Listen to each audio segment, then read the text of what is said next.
Good evening, student.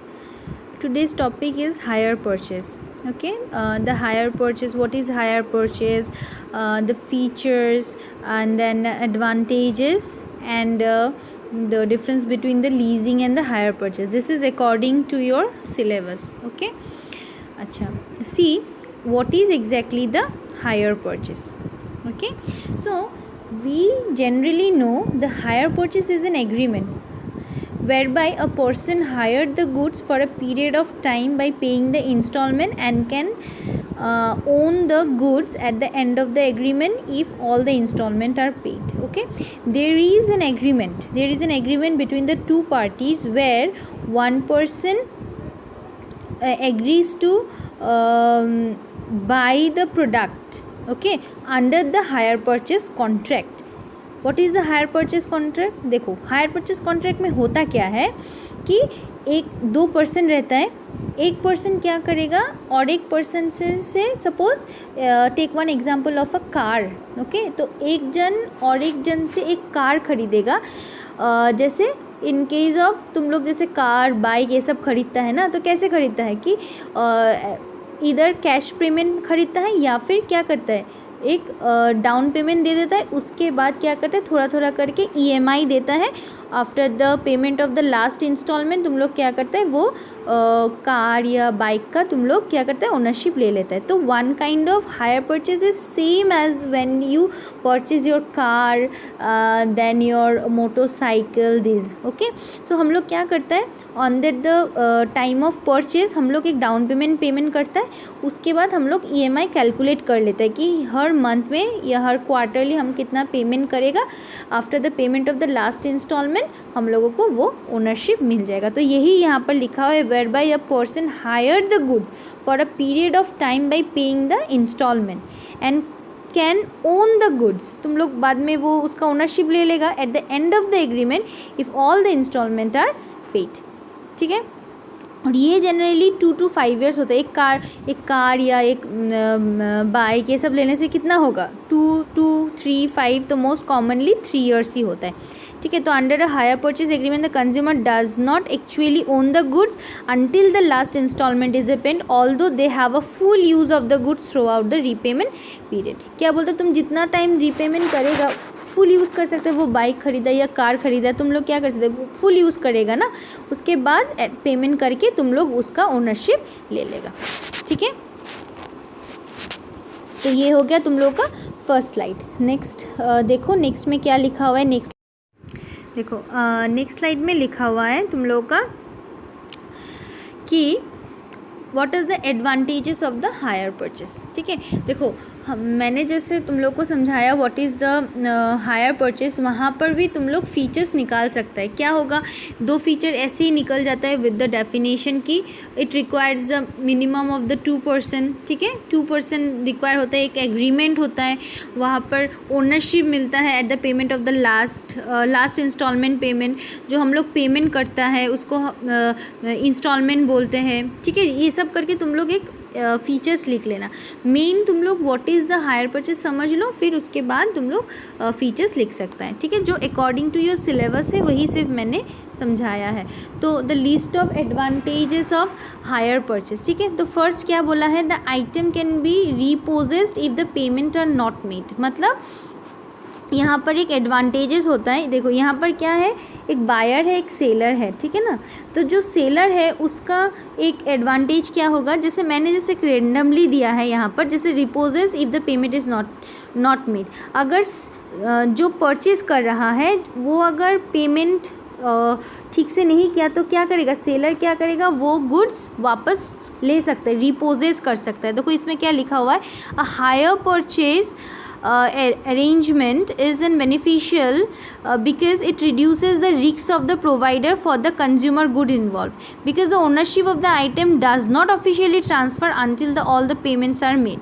This plan offers the protection to the vendor for an unsecured item because it can be repossessed. अगर suppose कोई purchaser ने उसका payment ठीक से नहीं किया, इंस्टॉलमेंट में अगर कोई बाधा आ गया तो क्या करेगा, वो जो सेलर है वो अपना गुड्स वापस रिपोजेस कर पाएगा. ठीक है, तो ये हो गया एक एडवांटेज. और एक एडवांटेज देख लो नेक्स्ट स्लाइड में. देखो नेक्स्ट एडवांटेज क्या लिखा हुआ है, it spread out the cost over the time. मतलब क्या होगा, जो तुम लोगों का अगर तुम एक बार में कैश प्राइस में खरीद रहा है, तुम लोग को सपोज एक कार का दाम कितना होता है 10 लाख 8 लाख, तो तुम लोग को एक बार में पेमेंट करना पड़ेगा। लेकिन यहाँ पर क्या होता है, for a long period of time में तुम लोग का जो इन्वेस्टमेंट मनी है वो क्या होता है, स्प्रेड आउट हो जाता है। When the purchasing large consumer goods it is difficult for a some business man और the household to come up with the necessary cash to purchase the item outright. ठीक है, एक time में देने में उन लोगों को प्रॉब्लम हो सकता है। तो हायर परचेज क्या अलाउ करता है, for the payment to be spread out over the time to make the purchase affordable. तो कोई भी एक कार खरीदने में 8 लाख रुपीज़ किसी के पास नहीं भी हो सकता है, लेकिन वो डाउन पेमेंट थोड़ा दे के फिर उसके बाद वो अपना पेमेंट एक्सटेंशन भी कर सकता है। तो इसलिए क्या होगा, वो अफोर्डेबल हो जाएगा। ठीक है, तो ये हो गया अनदर एडवांटेजेस। ठीक है, अभी नेक्स्ट स्लाइड में देखो क्या है। देखो नेक्स्ट स्लाइड में क्या लिखा है, और एक एडवांटेज है, जैसे down payment are sometimes optional with this types of transaction. कभी कभी कोई ट्रांजैक्शंस में कोई कुछ खरीदने के लिए तुम लोग को डाउन पेमेंट देना ही नहीं पड़ता है। कभी यहाँ पर कभी होता है ना कि 1 रुपये में कार लेके जाओ, है कि नहीं, तो उसमें डाउन पेमेंट भी नहीं देना पड़ता है। तो यहाँ पर देखो लिखा हुआ है, the for corporation the household with an excellent credit profile a down payment may not be necessary as a part of the hire purchase agreement. अगर किसी का बिजनेसमैन का, अगर किसी का हाउस होल्ड का अगर क्रेडिट प्रोफाइल बहुत अच्छा है, तो उन लोग को बोलता है कि ठीक है, मतलब क्रेडिट प्रोफाइल अच्छा है मतलब कि उसको तो पैसा मिलेगा ही। तो इसलिए क्या करते हैं, डाउन पेमेंट, बिना डाउन पेमेंट का भी उन लोगों को क्या दे देता है, वो एडवांटेज दे देता है कि आप लेके जाइए, बाद में आपका EMI ठीक से देने से ही हो जाएगा। That means it is possible to make a home the item needed without paying anything to secure the right to do so. ठीक है, कुछ भी विदाउट पेमेंट के साथ ही उन लोगों को वो मिल जाता है। तो इसको ज़ीरो डाउन पेमेंट भी बोल सकता है। ठीक है, तो ये हो गया और एक एडवांटेजेस। देखो और एक एडवांटेज क्या लिखा हुआ है, it can be paid of early in the most cases. Sometimes क्या होता है, सपोज तुम लोग को पकड़ लो कि 12 मंथ के लिए तुम लोग को EMI देना पड़ रहा है, लेकिन कभी कभी क्या होता है, पैसा आ गया, तो इसलिए 7th और 6th मंथ में तुम लोग पेमेंट करके वो एग्रीमेंट से निकाल सकते हैं, वो एग्रीमेंट ख़त्म कर सकते हैं। यहाँ पर लिखा हुआ है, the most hire purchase agreement allow the buyer to pay off the contract earlier if they have the money to do so. अगर उनके पास पैसा है तो वो क्या करते हैं, वो कॉन्ट्रैक्ट से पहले ही क्या कर रहा है, पैसा दे के वो निकल सकता है। ठीक है, ये भी तुम एक एडवांटेज ही हो गया। ठीक है, देखो हाँ, इसमें अभी डिसएडवांटेज देखो, तो डिसएडवांटेज में क्या हुआ, items can be repossess if the payment is not met. यहाँ पर क्या हो जाएगा, यहाँ पर देखो यही एक ट्रांजैक्शन, यही एक लाइन था जब वो एडवांटेजेस था। तो एडवांटेजेस किसके लिए था, अगर रिपोजेस कर सकता है तो वो एडवांटेजेस था इन the case of the seller. अगर बायर ने पैसा नहीं दिया तो सेलर का क्या एडवांटेज होगा कि वो अपना गुड्स वापस ले सकता है। तो यही डिसएडवांटेज हो जाएगा किसका, जो परचेज़ कर रहा है, क्योंकि वो अगर पैसा नहीं दिया तो क्या हो जाएगा, सेलर उसका गुड्स वापस लेके चला जा सकता है। तो इसीलिए ये क्या हो जाएगा, डिसएडवांटेज। ठीक है, तो ये हो गया डिसएडवांटेज। नेक्स्ट देखो क्या है, it forces the transaction to cost more than it would otherwise. ऐसे भी तुम लोग देख लो, अगर इंटरेस्ट देके EMI में क्या होता है, इंटरेस्ट इंक्लूशन होता है।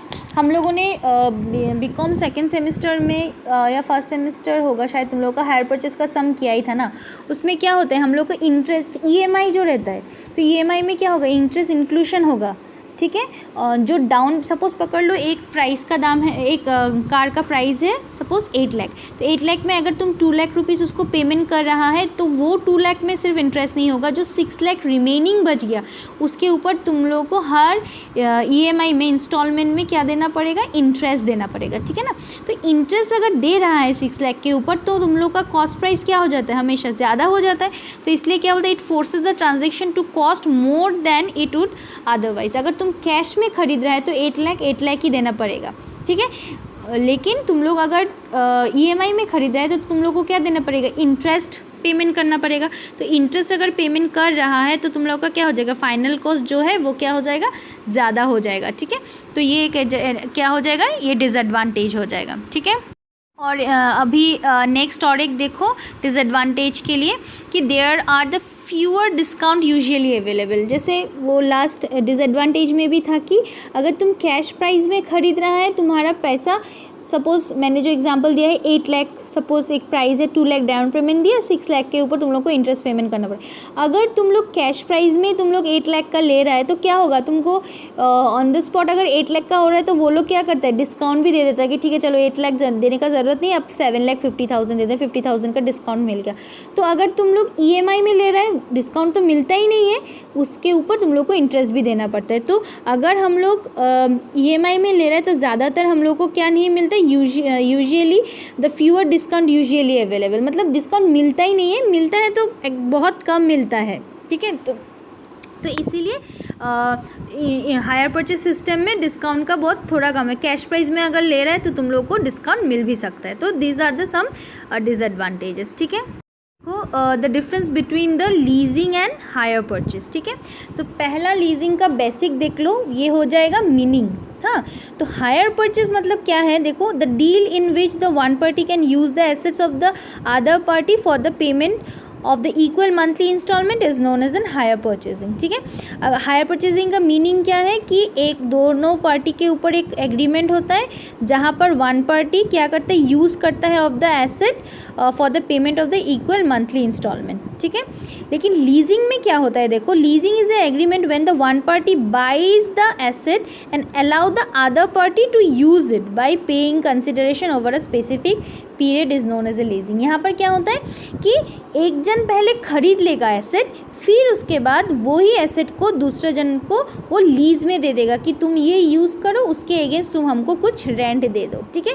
यहाँ पर डिफरेंस है कि हायर परचेज में एक बायर और एक सेलर होता है, जहाँ पर बायर क्या करता है, सेलर से कुछ खरीदता है, वो यूज़ करता है और उसको इंस्टॉलमेंट पेमेंट करता है। और यहाँ पर लीजिंग में क्या होता है, एक पर्सन पहले वो एसेट किसी से ख़रीद लेता है, फिर उसके बाद वो एसेट किसी दूसरे को यूज़ करने के लिए देता है for the payment of certain rent, ठीक है। अच्छा, अभी नेक्स्ट स्लाइड में देखो क्या दिया हुआ है।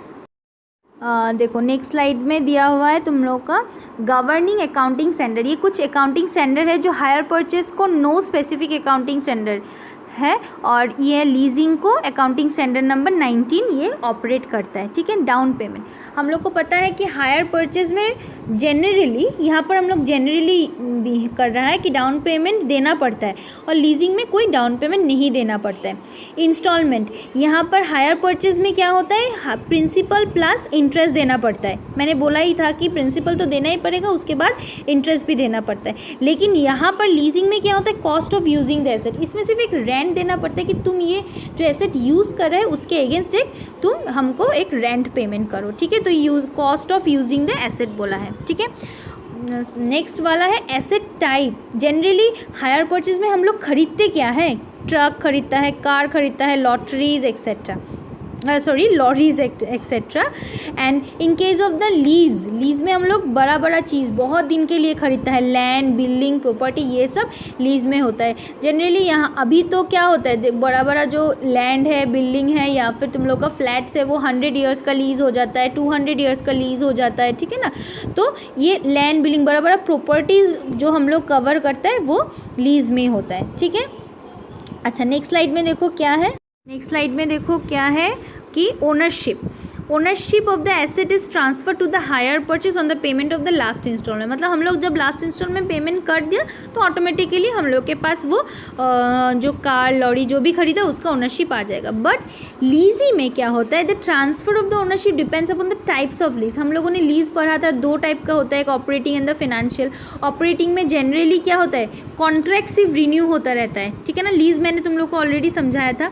तो ओनरशिप क्या होता है, यहाँ पर डिपेंड होता है कि कौन सा लीज़ ले रहा है। हम लोग जनरली ऑपरेटिंग लीज़ में कभी भी ओनरशिप जनरली ट्रांसफ़र नहीं होता, ये रिन्यू होता रहता है। बट फाइनेंशियल लीज़ में बहुत दिनों के लिए लेता है, तो उसके बाद after a very long period of time में क्या होता है, the value of the asset बहुत कम हो जाता है। मैंने समझाया था कि एक बिल्डिंग अगर तुम यूज़ करता ही रहेगा तो 100 ईयर्स के बाद उसका बिल्डिंग का वैल्यू तो बहुत कम हो जाएगा ना। तो जो जिसका वो बिल्डिंग है, जिसको लीज़ में दिया है, वो खुद का बिल्डिंग को वापस नहीं लेगा, क्योंकि बोलेगा कि इतना कम वैल्यू है, आप ही खरीद लीजिए, ठीक है ना। तो उसमें डिपेंड होता है। तो जनरली हम लोग फिनेंशियल लीज़ में हम लोग ओनरशिप ट्रांसफ़र करता है, लेकिन ऑपरेटिंग लीज़ में हम लोग सिर्फ कॉन्ट्रैक्ट रिन्यू करते हैं, ओनरशिप नहीं देता है। फिर देख लो repairs and maintenance. Repairs and maintenance में रिस्पॉन्सिबिलिटी हमेशा हायर परचेजर के होता है, क्योंकि देखो ये कार बाइक जो भी खरीद रहा है वो तो अपना मेंटेनेंस खुद ही बियर करेगा ना। But in case of the lease में क्या होता है कि टाइप्स ऑफ लीज़ में होता है। मैंने समझाया था कि ऑपरेटिंग लीज़ और फिनेंशियल लीज़ में डिफरेंस क्या है। ऑपरेटिंग लीज़ में कौन ये मेंटेनेंस रिपेयर्स ये सब बियर करेगा, और फाइनेंशियल लीज़ में कौन बियर करेगा, ये सब देख लेना तुम लोग का पहला वीडियो में, ठीक है। Consideration initial payment plus instalment, ठीक है। इनिशियल पेमेंट मतलब वो डाउन पेमेंट देगा प्लस इंस्टॉलमेंट पेमेंट करेगा, यहाँ पर डिविजन है। But in the case of the lease में क्या होता है, सिर्फ हमेशा से जितना दिन तक रहेगा वो लीज़ रेंटली सिर्फ पेमेंट करेगा, ठीक है। और जनरली तुम्हारा हायर परचेज में क्या होता है, ड्यूरेशंस तुम लोग का शॉर्ट पीरियड के लिए होता है। शॉर्ट टर्म मतलब वो मैंने समझाया था 2 to 5 years, 3 years is the standard. But the comparatively long किस में होता है, तुम्हारा लीज़ में होता है, क्योंकि लीज़ में देखो ऑपरेटिंग लीज़ होने से भी कॉन्ट्रैक्ट रीन्यू होता रहेगा। और तुम्हारा क्या बोलता है, अगर फिनेंशियल लीज़ होगा for a very 100 years 200 years के लिए लीज़ होता है, ठीक है ना।